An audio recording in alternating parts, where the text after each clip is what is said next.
حضرت مالک بن دینار رحمتullah تعالی علیہ فرماتے ہیں میں حج کرنے گیا تو اس سال نا حج میں بڑا رش ہوا، لاکھوں لوگ آئے، تو میں نے عرض کی مولا سب کا قبول ہوا ہے کہ کوئی رہ بھی گیا ہے؟ تو فرماتے مجھے خواب آئی اور بتایا گیا لاکھوں کا قبول ہو گیا۔ بڑا بے نیاز ہے اللہ، بڑا بے نیاز ہے، بڑا کریم ہے، چاہے تو گھر بیٹھے بیٹھے کہے ماں باپ کا چہرہ دیکھ میں تجھے حج کا ثواب، دیکھ ماں باپ کا چہرہ، کا سب کا قبول ہوا، ایک ہے محمد بن ہارون بلخی اس کا نہیں قبول ہوا۔ فرماتے ہیں میں سویرے اٹھا تو میں ڈھونڈنے لگا کہ بلخ کے لوگ، خراسان کے لوگ کہاں ٹھہرے ہوئے ہیں، وہاں علیحدہ علیحدہ ہوتے ہیں نا، یہ پاکستانیوں کی بلڈنگیں، یہ انڈین ہیں، یہ فلان ملک ہیں، تو کہتے ہیں میں ڈھونڈتے ڈھونڈتے پہنچا تو میں نے بلخ کے لوگوں کو پا لیا۔ میں نے پوچھا تم میں محمد بن ہارون بلخی کون ہے؟ تو لوگ کہنے لگے وہ تو بڑا نیک آدمی ہے، بڑا پرہیزگار ہے۔ کہتے ہیں میں نے کہا مجھے خواب آئی ہے حج قبول نہیں ہوا، یہ تعریفیں کر رہے ہیں۔ میں نے کہا کس طرح کا نیک؟ تو لوگ کہنے لگے جی 24واں تو وہ حج کرنے آیا ہے، ساری رات نفل پڑھتا ہے، سارا دن روزہ رکھتا ہے، بہت مالدار تھا پر ہر چیز اللہ کی راہ میں خیرات کر دی۔ فرماتے ہیں میں نے کہا وہ کہاں ہے؟ کہنے لگے پہاڑ کے پیچھے خیمہ اس نے لگایا ہے، وہاں اللہ اللہ کر رہا ہے۔ حضرت مالک بن دینار علیہ رحمہ فرماتے ہیں میں وہاں پہنچا، مصلی پہ بیٹھا تھا، سلام پھیری، میں نے السلام علیکم کے بعد کہا آپ محمد بن ہارون بلخی ہیں؟ کہنے لگا ہاں۔ آپ مالک بن دینار ہیں؟ تو میں نے کہا کہ اس نے تو میرا نام بھی جان لیا بغیر بتائے۔ فرماتے ہیں میں نے کہا کہ ہاں میں مالک بن دینار ہوں۔ کہنے لگے کیسے آئے ہو؟ میں نے کہا بس ملنے آیا تھا۔ کہنے لگے نہیں جس کام آئے ہو وہ بتاؤ۔ میں نے کہا میں ملنے آیا ہوں، تو کہتے ہیں وہ رو پڑے، کہنے لگے نہیں آپ کو خواب آئی ہوگی کہ میرا حج قبول نہیں ہوا۔ کہتے ہیں میرے رونگٹے کھڑے ہو گئے کہ اسے اتنا بھی پتا ہے کہ میرا حج قبول نہیں ہوا۔ میں نے اس کو کہا کہ تجھے کیسے پتا کہ مجھے خواب آئی ہے؟ کہنے لگا مالک بن دینار مجھے 24 سال ہو گئے، میں اس بے نیاز کے گھر کا طواف کرتا ہوں، میں حجر اسود کے بوسے لیتا ہوں، میں مقام ابراہیم پہ نفل پڑھتا ہوں، میں صفا مروہ کی سعی کرتا ہوں، پر 24 سال بیت گئے۔ جب میں طواف وداع کرنے کے قریب آتا ہوں تو کوئی نہ کوئی اللہ کا ولی آ کے کہتا ہے دوڑ جا تیرا کوئی نہیں قبول ہوا۔ 24 سال۔ تو مالک بن دینار فرماتے میں اس کے قریب بیٹھ گیا اور اس کے گھٹنے پہ ہاتھ رکھا، میں نے، بندہ بھی معذور تھا، اس کا ایک ہاتھ کٹا ہوا تھا، چہرے پہ عبادت کے نشانات نمایاں تھے، اور میں نے کہا یار پھر تیرا حج قبول کیوں نہیں ہوتا؟ تو کہنے لگا مت پوچھ تو مجھ سے نفرت کرے گا۔ میں نے کہا نہیں تو بتا۔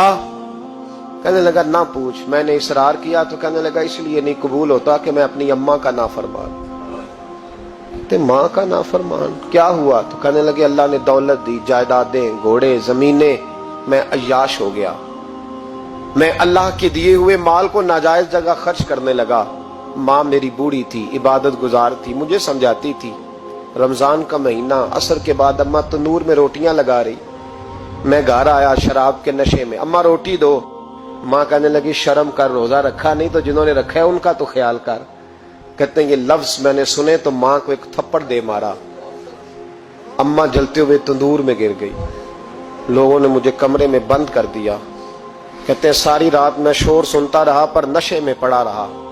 اگلے دن ظہر کے بعد آنکھ تب کھلی جب میری بیوی الماریوں سے کپڑے نکال رہی تھی۔ میں نے کہا کہاں جا رہی ہو؟ کہنے لگی میکے جا رہی ہوں، میں ماں کے قاتل کے ساتھ وقت نہیں گزار سکتی۔ میں نے کہا ماں قتل ہو گئی؟ کہا ہاں، رات 9 مہینے تجھے پیٹ میں رکھنے والی اور چھاتی کا دودھ تیرے گلے میں اتار کے پالنے والی تیرے ہاتھوں قتل ہو گئی۔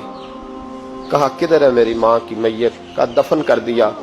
بتایا کیوں نہیں؟ کہتے مرتے وقت کہہ گئی تھی اسے میرا منہ نہ دکھانا، میرے جنازے کے قریب نہ آئے۔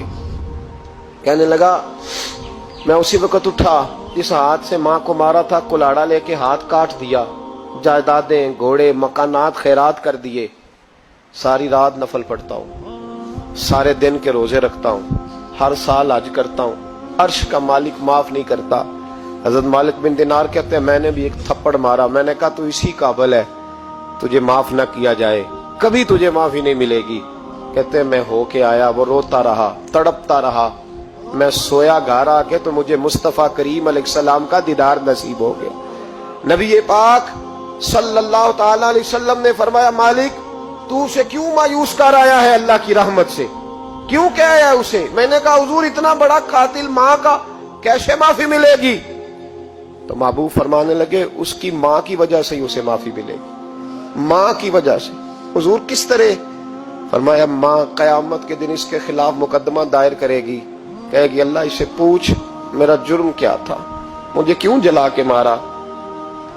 رب بات سنے گا اور پھر کہے گا اٹھاؤ اس کے بیٹے کو. ماں او بچے کی ماں بھیجے نا اب تیرے بیٹے کو سزا دے, کہے گی یا اللہ سخت سزا دے. تو رب کریم فرمائے گا اٹھاؤ اسے جہنم میں لے جاؤ. مصطفیٰ کریم فرمانے لگے جب زنجیریں ڈال کے فرشتے دوزخ کی طرف لے جا رہے ہوں گے نا تو پلٹ کے ماں کی طرف دیکھے گا, تھوڑا پھر آگے بڑھیں گے تو پھر دیکھے گا, پھر دوزخ کے قریب جائیں گے پھر دیکھے گا اور کہے گا اماں جی مجھے جلائیں گے, مجھے تکلیف ہوگی, زندگی میں جب درد ہوتا تھا تیرا نام میری زبان پہ آتا تھا, اماں مارنے لگے ہیں مجھے, جلائیں گے. میرے مصطفیٰ کریم فرمانے لگے وہ ماں اسے جلا کے مار دیا وہ میدان محشر بول پڑے گی, کہے گی اللہ اے اللہ اے اللہ. رب کریم فرمائے گا عرض کرے گی مولا میں نے معاف کیا تو بھی اسے معاف کر دے. اللہ فرمائے گا اس نے تو جلا کے مارا تو کیوں نہیں جلنے دیتی؟ حالانکہ اللہ سب جانتا ہے. کہے گی مولا میں تو ماں ہوں نا, کیسے موقع دوں؟ تو میرے محبوب فرمانے لگے مالک اللہ اسے اس کی ماں کی وجہ سے